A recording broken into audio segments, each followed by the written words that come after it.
come to church in shackles and chains and still come, shuffle. What you've done. You can definitely come. Hey, everybody, welcome back to Nothing Yet Live. I'm the G. I am your Miss Parker, and as usual, at this time of year, at this time of day, it's hot as balls in here. It is. It's wonderful. I actually quite like it.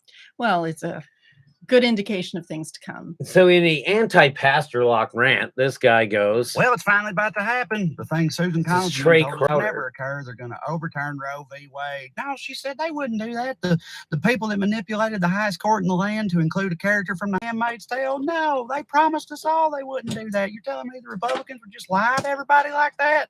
But after a leak last night, we know it to be true. Well, I bet you Greg Abbott ain't stopped firing 6 shooters into the Texas sky ever since the news came out. He must be so excited. Just down there handing out lassos to all them pregnant woman roundup posses he's been working on. What a shit show. People will die as a direct result of this decision, y'all. 100%. Because I think we all know anybody that wants an abortion badly enough is still going to get one. The only difference is going to be whether or not you have the means to do so safely. And we've talked about this. Like, of course, the wealthy can fly their mistresses off to get abortions. Or themselves. Right. Yeah. But the rest of us are going to have to get back. Well, not me, but the rest of El Paso, Texas to Needles, California is surprisingly far, especially when gas is $6 a gallon. Yeah. So those women are going to be getting back alley abortions, or they're going to engage in self-help. Hopefully not. But well, it's going to happen. Just because you make it illegal doesn't mean it's not going to happen. Right. Hopefully some, doctors will leap into action and risk their careers and their livelihood to help young women to get out of a situation they've been put in by a bunch of assholes. Bunch of fucking men. I didn't. Asshole is a swear. I can say ass. You can say asshole. Right. It's a donkey with a hole. All right, cool. All right, rich people, they can get on a plane, go to a sane state or some mountain country, get an appointment with Dr. Von Sonship, make a weekend out of it. But if you're poor, it's going to be a much dicier proposition. Come here.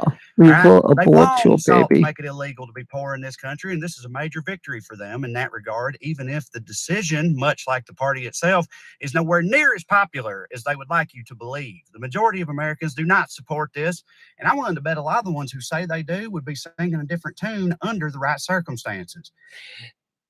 That's brilliant. Of course they would. Like if a woman that was religious or whatever, like if they found themselves the victims of, say, a rape or the victims of some douchebag that wants to impress, I don't know. I don't know how Republicans work anymore. I don't either. It's really just it's comical. Trey Crowder here makes a great point. I say that because I went to college in a very Christian, very conservative part of Tennessee in the mid-2000s. All right. Next to Pastor Locke. The only thing that our right age moved more of than Four Loko was Plan B. All right. Because like some people say about atheists and foxholes, ain't no 20-year-old anti-choice when the sun shines on a college party. Okay. Exactly. Yeah. Couldn't have said it better myself. Yeah. When I was in college back in the butter churn days, we didn't have Plan B. And at least I don't think we did. And I found myself in a situation where I thought I was pregnant, and I was 21 years old. And I thought, I have a few thousand in the bank that I'd saved up from years of working. And I thought, butter churning. Yeah. Butter churning. I thought I'm going to go raid my bank account and get an abortion and not tell anybody. But in the meantime, if I hadn't had that option, right, I would have stuck a wire up there. I'm not joking. I am completely serious. I was so scared of being pregnant at that point in my life that I would have done anything. I would have done anything. And imagine if it had been from a rape. But this is 2022. It shouldn't be that hard to find an abortion doctor. There are borders you can cross where there are reasonable people that will do your abortion clinically and sound and do it. But not everybody can afford the $80 worth of gas it takes to drive to the next state from Texas or from Tennessee or fucking Missouri. What are they going to do when the people just leave the state? Like when they're just like, you know what? Fuck this place. What are they going to do when Potty mouth. they can't feed all the Doesn't count. fucking babies? Okay, then he gets into that. Yeah. And he's pretty stark about it. I don't give a fuck what church you go to. Potty mouth. I'm just saying, if this bullshit happened 20 years ago where I'm from, there'd be a lot more Michaelas and Phoenixes graduating from high school right now, okay? My mom and papa working 2 jobs well into their 70s to support their ass. Actually, the ones graduating would be the lucky ones. Most of them would have long since gotten strung out on drugs, be dead or in jail because they were forced to be born into a society that had neither the desire nor the capacity to support them. Yeah. That's always been the shit about this that pisses me off the most. How I remember when I was a young father, and I was a very young father. I was 19. That's right. That's was right. I 19 wasn't when I considering was- that when I just told my little story. And I'm riding the bus to work, and it's like, there's things in the bus that are like, don't have a child. It'll fuck your life up. Don't, use birth control. You know what I mean? Just all this stuff on the bus constantly. Like, if you don't graduate high school, you're a fucking loser, right? Well, you know what? I made a lot more money than people that I knew that just like out of high school. I was making $15 an hour out of high school. And that was 1994. I was balling, right? And I had a young child, which was taken care of. And just, but the idea, like, would I have aborted the kid? It wouldn't have really been my decision. Right. At that point, it's like, Jay looked down his pants and said, my bad. I got a dick. Yeah. I signed I just on. was like, my bad. Yeah. Like, You signed on I for was like, do you want to get an abortion? And Raina was like, and I was like, I go, do you want to get an abortion? And she was like, I already had 3. Shit. you signed on. Could you try again? Oh, hello, Siri. Chiming in on that. You signed on to her reproductive choices when you put your penis in her I- vagina. Hey, And you know I was that. like, get an abortion and we don't have to worry about this. Don't get an abortion and then I'm a dad. And that was it. It was just, then I was a dad. Like that was the level of decision I had at that point. I couldn't make her get an abortion. Didn't necessarily want her to get an abortion. I'm pro-choice. Yeah. I'm not pro-abortion. The hell? Like who the Nobody hell- is pro-abortion. Jesus Christ. Babies we're are not adorable. What barbaric- kind of a sicko sexualizes kids and wants abortions? Oh, you really want me to answer that No, question? don't No, do I don't that. think you do. Okay, let's continue with Trey. ideology can both so fervently love a fetus but hate a child, depending on the circumstances of their birth. I'd like to see a comedy sketch that takes place in the GOP neonatal ward for poor women. We go in there, there's all these doctors gathered around this lady having a rough labor. They're worried, what, we might lose the baby. We got to put our heads together. We got to Look, we got to shoot this kid 16 years later. Please, can you just have it? No, how about shoot it as soon as it's cleaned off? figure something out here. 28 us days all. later, we got 28 days. Yeah. Relief. Oh, it's a Here we miracle. go. They're wiping sweat from their brow, hugging each other. Oh, thank goodness we did it. And then one of them's like, oh shit, it's lunchtime. And they just throw the baby in the fucking dumpster and go to Chick-fil-A because that's how they are. I'm focusing on the poor people. I'm focusing on the poor people. I agree. Trey Crowder is he's right on.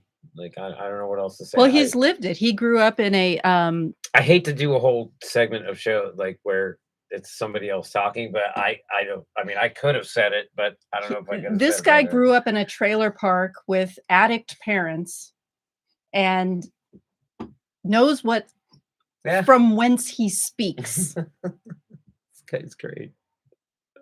Aspects of this because that's more my lane. Forgive me, I don't feel entirely qualified to discuss the myriad horrific implications this has Thank for you. women in this country. Although Thank I find you. them abhorrent, one thing I will say, if you think they're going to stop with restricting their rights, you're out of your goddamn mind. Myriad horrific Chick-fil-A because that's how they are. I'm focusing on the poor people aspects of this because that's more my lane. Forgive me, I don't feel entirely qualified to discuss the myriad horrific implications this has for women in this country. Although I find them abhorrent, one thing I will say, if you think you're going to stop with restricting their rights, you're out of your goddamn mind. This is just the first item on a very long list of rights these people will gleefully restrict. So I always say that, like, the government is, it can only make laws to restrict your freedoms. It doesn't give you any freedoms. Right. You have freedoms. I have the freedom to shoot myself in the face right now, but But if you survive that, you're going to be locked up and you're going to be 5150. right. So yeah, exactly. Shot in the face. Me. You know, I thought about that. I thought, you know, if I attempt suicide, what are they going to do? They're going to 51. They're going to 51. I survive and they 5150 me. They're going to put me on 72-hour I'll hold. make sure you don't survive. Fuck, I'm already on medication. What are they going to do? Look, Trade Crowder's right on. The way that the passion I feel is the same as my father. The idea where I'm just like, if you're like, I'm going to take away her rights, I'm like, oh, you're dead. Now you're a dead man, right? Like some dead man. Like, Now you're dead to you're rights. dead man. You're dead man, right? But Dead man. it sounds like a detective from Britain, right? Yeah. Dead Tage- man. There's Tage, an dead interesting man. story. Tiberius, dead Now, man. there's an interesting story about Tage's father, and he was a race car driver, and that this detective was. I'll tell you about it in the break. If you guys want to hear about it, let me know. Okay. Group@gmail.com. If you want to hear about engineer tales, engineer from Tage, engineer Tage tales. Okay, let's finish this guy off. Right. Come on. You can't do Name anything. of freedom right. and small government, butter right? And you churn don't have to be finger. gay or transgender or Muslim to be included either. If you have a modicum of rationality, a sliver of dissent from their party line, then eventually, if no one stands in their way, they will come for you too. I guarantee it. That is a thing that's been going on for. It's like, look, they're going to come for you, right? I think it's a backwards way of sort of dealing with the problem. It's like this idea that you're churning up a threat that isn't really real, but it is real. It's only as real as we allow it to be. So if you allow, like if you get to the fervor point where you're like, where you're just like, my freedom of speech is being violated, my this is being violated, my that is if you get to that point, then like I don't know how we can come back from that. If you have gotten to the point, like if I get to the point to where I'm like, fuck these Republicans, fuck this shit, I'm gonna fucking do something. And what? Yeah, what are you going to do when you're in that state? Exactly. You have to be calm and rational and destroy it from the inside. That's the only way to do it. And there's only so many avenues. There's only so many avenues for that. Yeah. I mean, you can run for office. Hey, me? No. I could. I could run for office and you could be. I'd be the greatest president that there ever was. Everybody look in my eyes. I run for city council. You advise me. Then I run for state senate. You advise me. Doing all that. Then I run for I know US what not Senate. to. I know what not to say. It's the same. It's how I approached raising children. I know what not to do. Well, that's the way marriage is too. Choose your battles, and it's what you don't say. Maybe I should make some T-shirts. We should have Grayson Babcock, dailyapparelstore.com. Make us some shirts that say, at least I know what not to do. Sometimes that's all you need to do. Yeah, Grayson Babcock, he makes our swag. If you guys want some, hit us up at nothingyetgroup@gmail.com. If you want your some of our stickers, of course, hit us up there. But also, if he is a great designer. He's a good kid. I support him 100. And if you have any ideas, he can help you tweak them and maybe make your reality into some stupid stickers that you stick somewhere. But and somebody's taking photographs of our QR code. Yeah. It's the clearest sign of that in 50 years. And the only conclusion I can draw from it is, I guess we better start standing in their way then. That's the only silver lining I can try to find, is maybe this will be the rallying cry, the motivation needed for the left and hell, the center too, to show up in the midterms and send the message we are not trying to live in a puritanical hellscape, okay? Because if we don't, then we might as well all start getting fitted for pilgrim clothes and forgetting how to read. Blessed be the fucking fruit. Good on you, Trey Crowder. Hey, I am the J. Tyler. I am your Miss Parker. This It's Nothing Yet Live. We'll be back with some Pastor Locke. Promise this time.